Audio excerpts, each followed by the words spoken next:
How universities radicalized young women and launched the gender wars. In this video, I'm going to be reading an article from Janice Fiamengo Substack, the Fiamengo File, and giving some of my own commentary on it. To preface, I'll be using some code words to avoid getting this video nuked off YouTube, and I'll be giving my commentary between paragraphs. Anyways, let's begin. Communist propaganda, arguments for lesbianism, accusations of white supremacy, and conspiracy theories about grape culture. Perhaps not what the average 19-year-old or tax-paying parent thereof was expecting when she registered for Philosophy of Sexual Politics at Patterson University in Wayne, New Jersey in 1974. But that's what she got. I agree with this. I don't think most boomer parents, and especially immigrant parents, understand that when they're sending their kids and especially their daughters to university, they're getting a heavy dose of this kind of stuff. Anyways, the article continues. The class was taught by Professor Paula Rothenberg, a prominent feminist leader who called for the, quote, radical transformation of all of our institutions, end quote, with Alison Jaggar. Rothenberg would go on to co-author one of the first women's studies textbooks, The Feminist Frameworks, Alternative Theoretical Accounts of Relations Between Women and Men in 1978. Later, she published White Privilege, Essential Readings on the Other Side of Racism in 2002. Her New Jersey classroom became the laboratory in which young women were encouraged to, quote, rethink every aspect of our lives, end quote. This was anti-male consciousness rising, masquerading as legitimate college elective. Any female student who entered Rothenberg's classroom not seeing herself as a victim would be trained to perceive things differently. She would be told as a founding fact of the course that she was a part of an oppressed class. She would read Betty Friedan's landmark The Feminine Mystique, which claimed that a woman's home in the American suburbs was in reality a comfortable concentration camp, where she was, quote, suffering a slow death of mind and spirit. She would read impassioned selections from the anthology Sisterhood is Powerful, edited by Robin Morgan. Morgan encouraged women to hate men, having declared man-hating an honorable and viable political act, because the oppressed have a right to class hatred against the class that is oppressing them. Seeing how universities were implanting such ideologies into young women, and obviously even beyond universities, the media and stuff was implanting all of this kind of ideology into young women since the 70s and even 60s. Now, when you understand this, that's when it really starts to make sense why the average woman today in the West especially holds so much anger and contempt towards men. It's because they've been programmed and propagandized to do so. Continuing on here, in reading Shulamith's Firestone's The Dialectic of Sex, another assigned text, Rothenberg students would be presented with a horrifying picture of the deformed lives of early American feminists who, according to Firestone, were not taught even to read, let alone admitted to college. As I've shown in my video series about 19th century American and British feminists, this is ludicrously untrue. The student of feminists, this is a point I want to touch on real quick. Many times when you're dealing with feminists, you find that they're often rewriting history as if it was super duper oppressive to women, and as if, men and society at large had it out for women to oppress them. But like Janice Fiamengo's talking about here, she references her video series. If you go through that and you go through a lot of the feminist myths and you actually look at contemporary writings of the time and just historical statistics and stuff like that, you find that most of their claims are either outright false or way exaggerated. Continuing on here, the student of feminist philosophy would read about the omnipresence of grape in American society. In Susan Leiden's The Politics of Orgasm, she would learn that men view sex as conquest and ego enhancement. In Susan Griffin's Grape, the All-American Crime, she would learn that the mainstream American culture actually approved of grape. Imagine being taught as scholarly fact that men were committed to, quote, making women sexually as well as economically, socially, and politically subservient, end quote.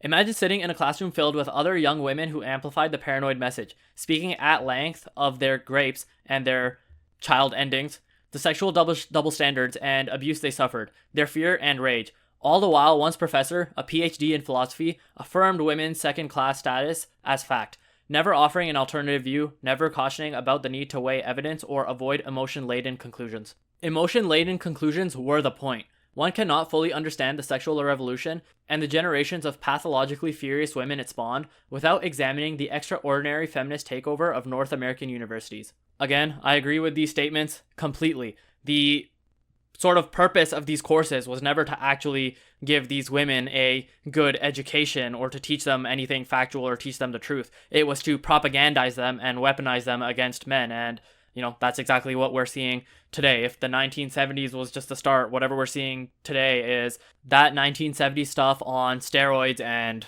who knows what kind of other stuff. Continuing on, in feminist academics' own words, Were all women's studies courses exactly like the one taught by Paula Rothenberg? Probably not, but most were. In 2008, Palgrave Macmillan, a prestigious publisher, brought out The Evolution of American Women's Studies, Reflections on Triumphs, Controversies, and Change. The book contains chapters by a dozen feminist academics, including Rothenberg. These were the leaders in the movement, the pioneers who taught the first courses and established the feminist journals that now largely control what passes for knowledge about women. They make clear that women's studies always had a radical agenda, percolating its grievance-based theories throughout the halls of the ivory tower and not content to let them stay there. From the beginning, the goal of women's studies was not merely to study women's position in the world, but to change it. So wrote the volume editor, Alice Ginsberg, a specialist in feminist education.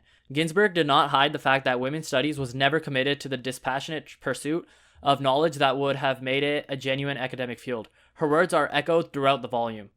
I remain convinced, wrote black feminist academic Beverly Guy Sheftall, that teaching anti-racist, anti-homophobic, anti-capitalist, cross-cultural, transnational women's studies courses is still the most important and pleasurable work that I do.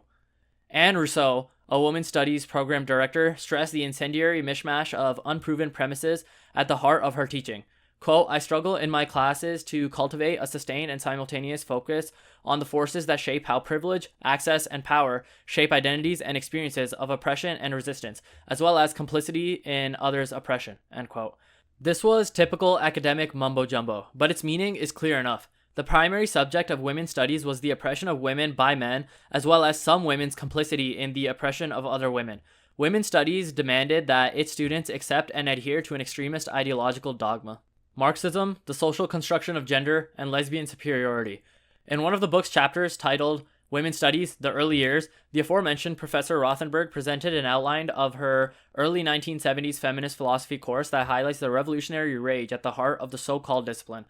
Anyone who still thinks that women's studies started out with the moderate aim of introducing women's history and perspectives into a primarily male educational environment will be quickly disabused of that notion by glancing at the intemperate, reductionist, anti-scientific, hate-filled, agitprop theories that made up the entirety of the curriculum. For those with a strong stomach, I offer a summary here of some of the readings. Like much of second-wave feminism, Rothenberg's reading list was heavily Marxist. A required text was Frederick Engels' The Origin of the Family, Private Property, and the State, which argued that the family was the primary site of women's oppression. In his chapter on the family, Engels linked the position of women in marriage with the position of oppressed workers under capitalism, asserting that the modern individual family is based on the open or disguised domestic enslavement of the woman, and specifying that, in the family, the man is the bourgeois, the wife represents the proletariat. This text inaugurated the long-standing feminist tradition of discussing family life, including sexual intimacy, mothering, caregiving, and homemaking, in economic terms, often referring, for example, to women's burden of reproduction, emotional labor, caregiving cost, and so on, thus reducing much of what makes life meaningful to an economic calculus. Men, of course, also participate in unpaid and emotional labor, but few men can be bothered to tally it and broadcast it to the world. I'd like to add that even if men did tally it up and broadcast it to the world, nobody would give a damn and nobody would say thanks. Meanwhile, women can do the bare minimum and they still expect all the adulation and praise till the end of time, and society, most of the time, happily obliges with that desire. Continuing, for any student naive enough to believe that biology plays a role in male and female experience, Evelyn Reed's Is Biology Women's Destiny from the International Socialist Review answered with a resounding negative. References to biology, Reed suggested, were little more than sexist ploys to protect an unjust status quo. She excoriated the male supremacists who pose as scientists for claiming that women's inferiority was decreed by nature.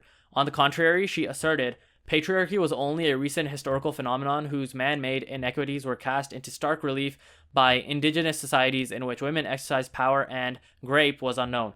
Reed's pamphlet made up in conviction what it lacked in evidence. Texts such as these advanced a conspiracy view of history in which everything in Western culture was deliberately aimed at limiting female life possibilities. Nowhere in Rothenberg's assigned readings can one find any defense of the free market or the heterosexual family. Nowhere is it suggested that masculine and feminine roles developed organically over time in response to the exigencies of survival. It is certainly not stated that loving a man and raising children with him are what many women want most in their lives. The course even had a preposterous section on female sexuality, already touched on above, to demonstrate that heterosexuality is exploitative of women and that women are better off as lesbians.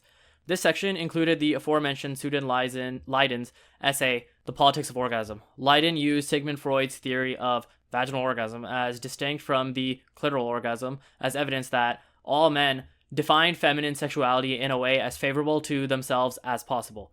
Men were allegedly uninterested in or even put off by the clitoris because it made women's sexual pleasure, quote, independent of males.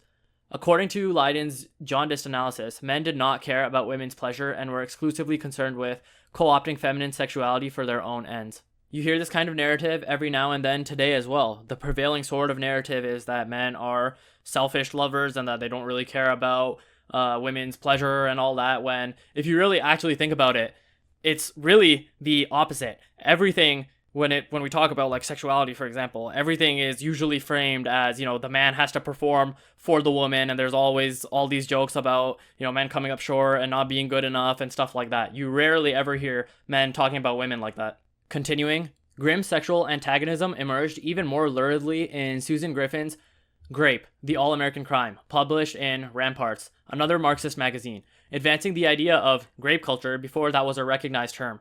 Griffin alleged that far from being a hated crime, grape was a socially approved means by which men controlled women. The fact that grape is against the law, she scoffed, should not be considered proof that grape is not, in fact, encouraged as part of our culture. Grape was, quote, beneficial to the ruling class of white males, a kind of terrorism which severely limits the freedom of women and makes women dependent on men, end quote. Her account of white male malevolence could hardly have been more totalizing. This narrative is heard so often, even today, but again, it really just goes in contradiction to lived experience. I think from what I've seen in my 25-ish years of life is that every society, even the most supposedly backward, misogynistic society, still considers grape a horrible crime. Continuing here, Sidney Abbott and Barbara Love's Sappho Was Right on Women in 1973 completed the all-out attack on heterosexuality by advocating lesbianism. As Rothenberg summarized, quote, in addition to focusing on the politics of the orgasm and female sexual alienation, my students began to explore the possibilities of sex between women, and many found radical feminism attractive, end quote. There were more titles in Rothenberg's list, but there's no need to go further. We see here all the core elements of the radical feminism that transformed our societies in the decades to follow. In her introduction to the evolution of American women's studies, editor Alice Ginsberg had mocked conservative Christian political commentator Pat Robertson's description of feminism. He said the feminist agenda is not about equal rights for women. Robertson had observed instead that the feminist agenda was a socialist, anti-family political movement that encourages women to leave their husbands and their children, practice witchcraft, destroy capitalism, and become lesbians. With the possible exception of the witchcraft, every element named by Robertson is evident in Rothenberg's syllabus. A revolution without a fight. Within a few years, feminism went from a fringe social movement to a centerpiece of North American higher education, where tens of thousands of students were affected by it every year. According to Ginsberg, in the 1970s alone, 300 women's studies programs were founded in the United States, followed by an even greater proliferation in the 1980s. With little debate and even less resistance, academia surrendered to feminist dogmatism. That wraps up the article. Consider visiting her Substack and subscribing to it, and also subscribe to my channel because I'm going to be reading out a lot more of her articles and giving my own commentary, and I talk about different stuff like this. But I guess, to conclude my thoughts on this article, I think it was spot on, and I agree with the vast majority of it. And really, I think what this article does is, at least for me, is confirm and give me a better understanding and some ammo, like some actual evidence for what I already knew and was already observing, which is that universities are not really much more than indoctrination centers, especially for the vast majority of programs, and they especially radicalize and propagandize and program the young women who go there. So it really makes me want to think twice for when I potentially have kids. Would I want my kids, and especially my daughters, being sent to university? And who knows what kind of craziness will be happening in the universities when I have kids and they're university age. Anyways, I hope you found this video entertaining and informative, and thanks for watching. Bye.